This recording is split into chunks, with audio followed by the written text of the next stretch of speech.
ഇതെങ്ങനെ വന്നു ഈ വാർത്ത? എവിടെ നിന്ന് കിട്ടി ഈ സോഴ്സ്?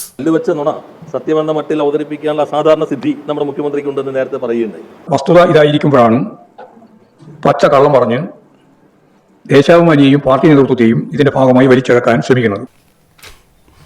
അല്ലയോ പ്രിയപ്പെട്ട മുഖ്യമന്ത്രി വി ഡി സതീശൻ സാറേ, അങ്ങിരിക്കുന്ന കസേരയിൽ കേരള രാഷ്ട്രീയത്തിലെ ഒട്ടനവധി മഹാരഥന്മാർ ഇരുന്നിട്ടുള്ളതാണെന്ന ഓർമ്മ വേണ്ടേ? രാഷ്ട്രീയ എതിരാളികളെ വിട്ടേക്ക്, അങ്ങയുടെ പാർട്ടിയിലെ തന്നെ K Karunakaran, A K Antony, Oommen Chandy, R Shankar ഇവരൊക്കെ ഇരുന്ന കസേരയല്ലേ അത്? അങ്ങനെ ഒരു കസേരയിൽ ഇരുന്ന് ഇങ്ങനെ അവാസ്തവമായി കാര്യങ്ങൾ പറയാൻ പാടുണ്ടോ? വിവരങ്ങൾ നോക്കണ്ടേ? താൻ പറയുന്നത് മുഖ്യമന്ത്രിയാണെന്ന് അറിയണ്ടേ?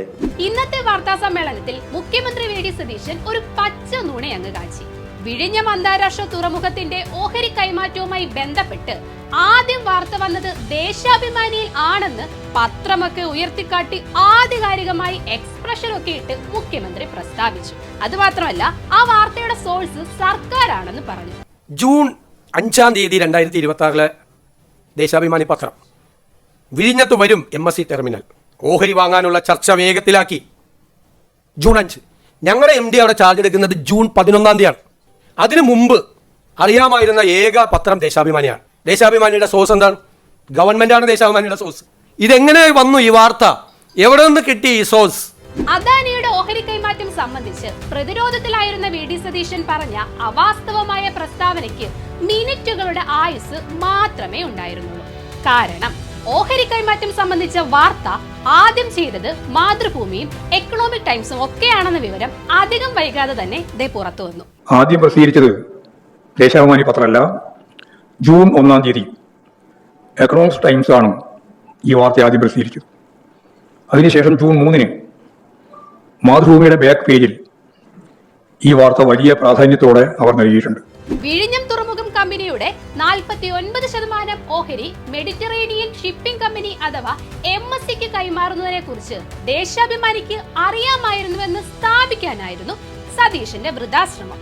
എന്നാൽ ഈ വാർത്ത ആദ്യം പുറത്തുവിട്ടത് ദേശാഭിമാനി അല്ലെന്നും എക്കണോമിക് ടൈംസ് ആണെന്നുമുള്ള വിവരം അധികം വൈകാതെ തന്നെ പുറത്തു വന്നു.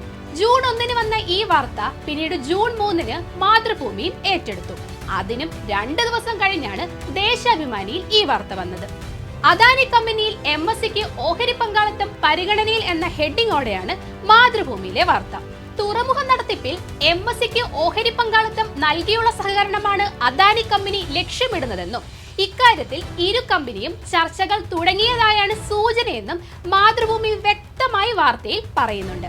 എന്നാൽ നമ്മുടെ മുഖ്യമന്ത്രിയുടെ ഒരു കൗശലം നോക്കണേ.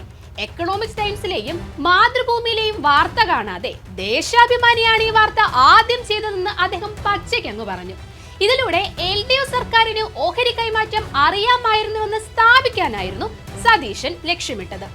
ദേശാഭിമാനിക്ക് ആ വാർത്ത എങ്ങനെ കിട്ടിയെന്നും അത് കഴിഞ്ഞ സർക്കാർ സോഴ്സ് ആണെന്നുമൊക്കെ പറഞ്ഞു വെക്കാനുള്ള സതീശന്റെ നീക്കത്തിന് പക്ഷെ അധികം ആയുസുണ്ടായിരുന്നില്ല.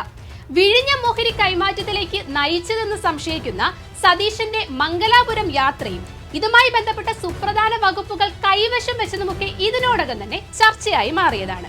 ഇതോടെ വിഴിഞ്ഞത്തെ ഓഹരി കൈമാറ്റത്തിൽ സതീശൻ കൂടുതൽ പ്രതിരോധത്തിലായിരിക്കുകയാണ്. ഇതിൽ നിന്നും രക്ഷപ്പെടാൻ വേണ്ടിയാണ് ദേശാഭിമാനിയെ ചാരി LDFനെ അടിക്കാനുള്ള ശ്രമം സതീശൻ നടത്തിയത്. ഏതായാലും സത്യം പുറത്തു വന്നതോടെ പൊതുസമൂഹത്തിന് മുന്നിൽ വീണ്ടും നാണം കെട്ട അവസ്ഥയിലാണ് മുഖ്യമന്ത്രി വി ഡി സതീശൻ.